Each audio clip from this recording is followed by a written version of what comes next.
Well, Samson, good morning and good morning to colleagues on the program as well as our viewers and our listeners. Let me start by saying that in the last couple of months, conversations within civil society, within multi-stakeholder actors, within bilateral organizations in West Africa has all been centered on the democratic backsliding that we are witnessing in the region. The coup d'etats and all of that. But even beyond the coup d'etats, we all have witnessed developments that point to the fact that increasingly people are losing confidence in democratic processes as a form of governance. And conversations so far have been about how do we really counter this ongoing phenomenon of democratic backsliding. It is important to highlight the fact that when we talk about democracy and whether it is working or not working, it is not just about how governments are run and whether people who are elected are doing what they have to do in terms of running the countries in a way that benefits all, or the issues of corruption, citizens' non-participation, and so on in governance. When we talk about the democratic processes, it includes, the entire processes that people get to elect their leaders, and after elections are conducted, how leaders are governing their states, and so on and so forth. In our country, just as everywhere, the electoral management body, in other words, the Electoral Commission, plays such a fundamental and a crucial role in enabling our democracy. In other words, how the EC behaves and conducts their affairs and the mandate that has been given to it can, in one way or the other, undermine our democracy. In the last 2 weeks, I have put out statements saying that, look, I hope that our Electoral Commission would not, through these actions, sort of bring our 30-year democracy to an end. We saw what happened in Gabon after an electoral dispute, where people believed that the EC didn't do what it ought to do in order to ensure fair play. Again, let me highlight the fact that only 2 days ago, a global study was put out, a survey of some 36 countries around the world. And significantly, these countries included Ghana, Nigeria, Kenya, and I think Senegal in Africa. Now, the findings for me is quite revealing. Whereas you find almost 75% of persons who are older than, 35 years and above saying, look, we think democracy is the best form of government.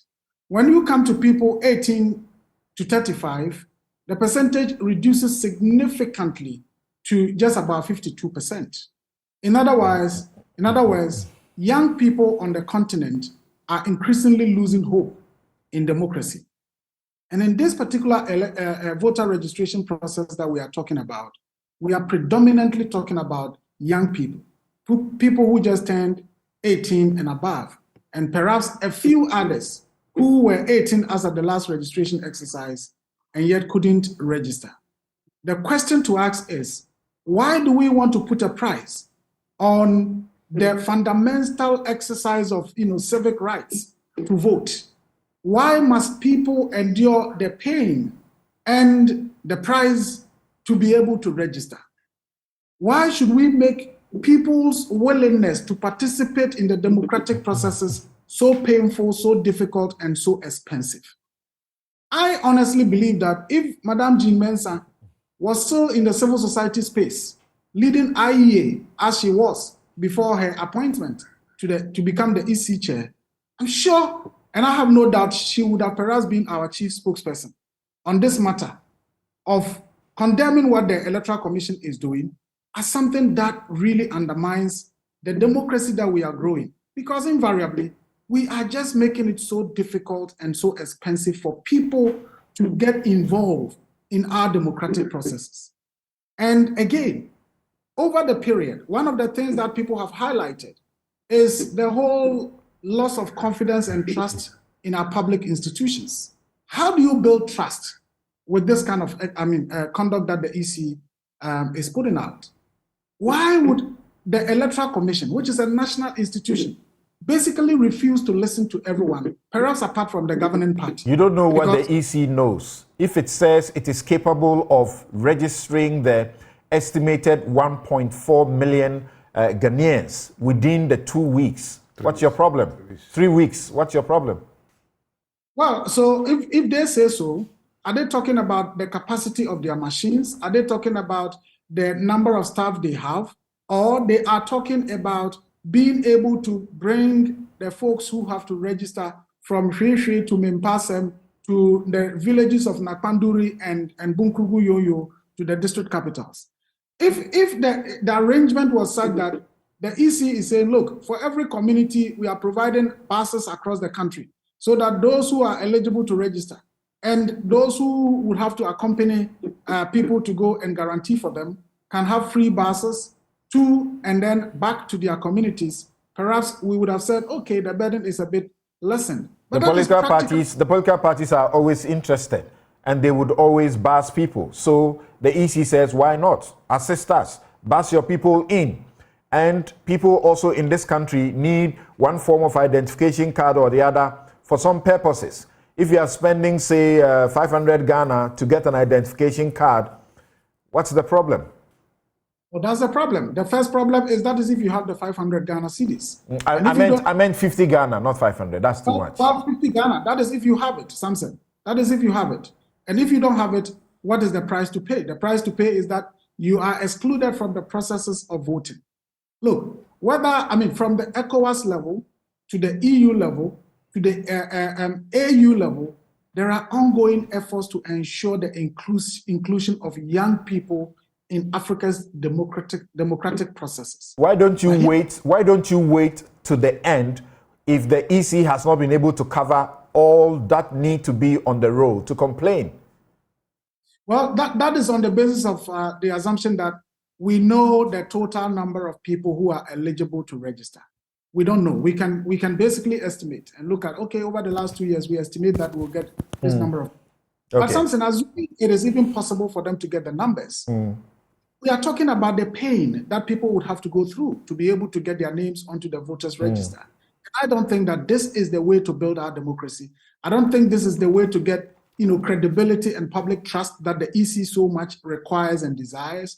I don't think this is the way, to build on the progress that we have made. And the earlier the EC started listening to people and listening to voices of conscience, the better for all of us as a country. Right. Maybe not directly questions, but just quick reactions. The first is the important point Dr. Kweku makes about the sanctity of the voters register. And I get the impression that when those of them at the EC talks about the sanctity of the register, they are looking at issues of avoiding double names, double registrations, and whether people's biometrics have been adequately captured and so on. But in my view, when you talk about the sanctity of the register, it is also about the questions around, are all those who have to be on the register on? That's part of the sanctity of the register. If they are not on, the question is why? Were they given the necessary opportunity to have their names on and they refused? And if not so, then why? I believe that is also about the sanctity of the register. If you have to have 2 million people on the register, you have 1 million, and the 1 million is clean, their names are there, pictures are there, biometrics are there, and so on and so forth, we still don't have what we should have as a register. Now, the other point I want to make is, I hear Dr. Kweku re-emphasize and re-echo the point that, look, there's going to be another registration in 2024. This is to provide an opportunity for those who want to be part of the district level elections to be able to be involved.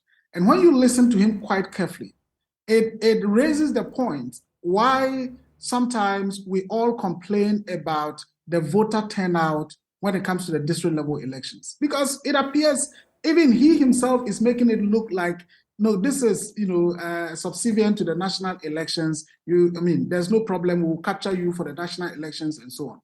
But the district level election is so fundamental to our democracy and to our governance. And it is important that we don't create the impression that, look, if you don't register for this, it's okay, we'll get you to register for the main elections. The final point I want to make is, look, the issues we are raising, Dr. Kweku, I believe that the EC could as well say, look, we are designating our regional centers. I mean, with the defense that you are putting up, what would have been different if you had said that it is the regional centers that people should come and register, because your position would have been the same. All right. That, look, the Constitution says this and that. But Samson, just a second. Look at the people of Boku, where we all know there is this ongoing conflict, and it is so dangerous for people to venture out sometimes. What is the EC doing to ensure that people in the Boku enclave, for example, are able to get to the EC's offices, which is in the central part of Boku, where we all know safety is an issue for people to register? Or is it the case that because of the situation there, it is okay if people are unable to register? These are the questions that we are talking about. Thank you, Sulemana. Yes.